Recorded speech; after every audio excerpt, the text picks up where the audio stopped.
السلام عليكم ورحمة الله تعالى وبركاته. اللهم صل وسلم على سيدنا محمد وعلى آله وصحبه. اليوم في أنجح الوصفات مع وهبة جيتكم بهذا الخبز المطلوع اللي خفيف ريشة وناجح من أول مرة إن شاء الله. المكونات تاعه بسيطة وسهلة، خليكم معايا إلى آخر الفيديو. نبداو على بركة الله. المكونات: نحتاج فيه إلى 3 كؤوس من الماء، ملعقة كبيرة من الخميرة الخبز، ملعقة كبيرة سكر، السانوج، الملح والفارينة. نديروه غير بالفارينة فقط. إذا نبداو هنا بالطريقة. نديروا الماء اللي يلزم يكون دافئ. السر هنايا يكون الماء يكون ساخن بزاف، ما ينجحناش الخبز. الماء يلق يكون دافئ. نديروا الماء ونزيدوا عليه ملعقة كبيرة تاع الخبز والسانوج. انا هذه هي الطريقة تاعي. نخلي هذه المكونات مع ملعقة سكر، ملعقة كبيرة سكر، نخليهم يتفاعلوا في مكان دافئ لمدة 5 دقائق فقط تكون كافية. إذا هنايا غطيت هذا الخليط وخليته في مكان دافئ لمدة 5 دقائق فقط. هنايا باش تتفاعل الخميرة، وعند من تتفاعل الخميرة شوفوا هنايا كي ولات. نبداو نزيدو في الفارينة بالعقل.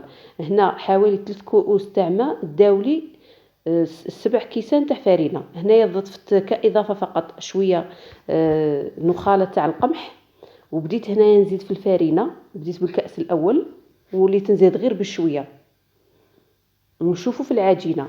والسر هنايا باش تجيكم الخبز خفيف، السر في العجينة. يلزم العجينة اللي نتحصلوا عليها تكون خفيفة نوعا ما تلتصق في الأيادي. يلزم تكون طرية، ما تكونش ناشفة بزاف.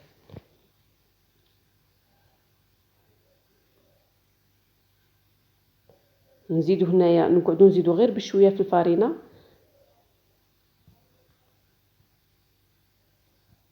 ونلمو في العجينة تاعنا.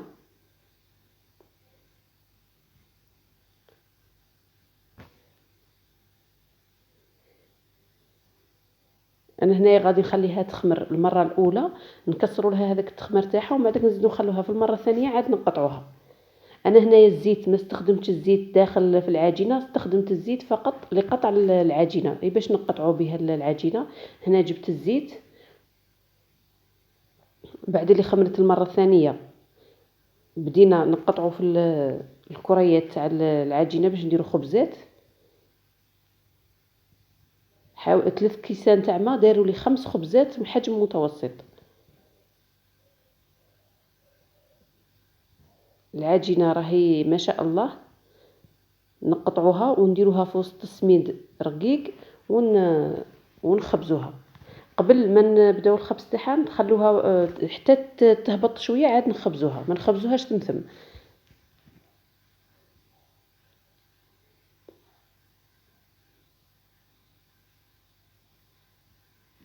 هاي درتها هنايا في السميد، رمدوها مليح في السميد باش ما تلصقناش في السربيته اللي نحطوها فيها.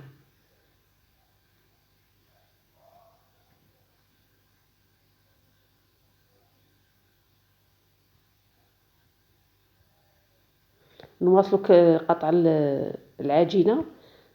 تحصلنا هنايا على 5 خبزات.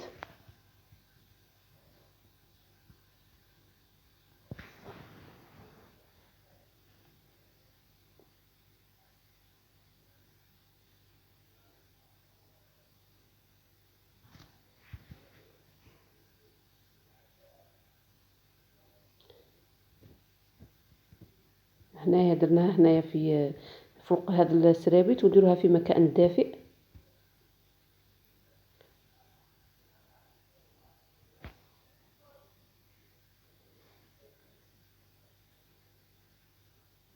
حتى تهبط شويه عاد نخبزوها. هنا بعد اللي خمرت لنا نجيبو هنايا. انا عندي هذه القطعه تاع اللوح تاع خشب، نرفد بها الخبزه تاعي. ننفضوها مليح من السميد اللي يكون فوقها باش ما يتحرقناش في الطاجين، ونقلبوها في هذه اللوحه ونطيبوا بها. والطاجين هنايا تاعنا يليق يكون ساخن مليح، نديروه واحد 5 دقائق ولا هو يسخن، ومن بعدك نقصوا للنار ونبداو نطيبوا في الخبز تاعنا. ننفضوها مليح من هذاك السميد، ما نخلوش السميد باش ما يتحركش في الطاجين.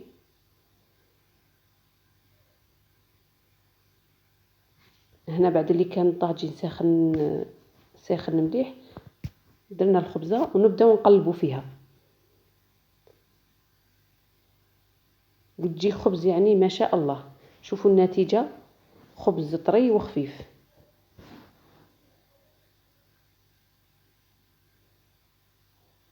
نكملوا نطيبوا كاع الخبز تاعنا. وهذا القطعه تاع خشب ولا تكون قطعه تاع كرتون ولا، هي اللي تساعدكم في باش ترفدوا الخبز ما يغبنكمش. وما تنساوش دائما ننفضوا هذاك السميد اللي راه زياده.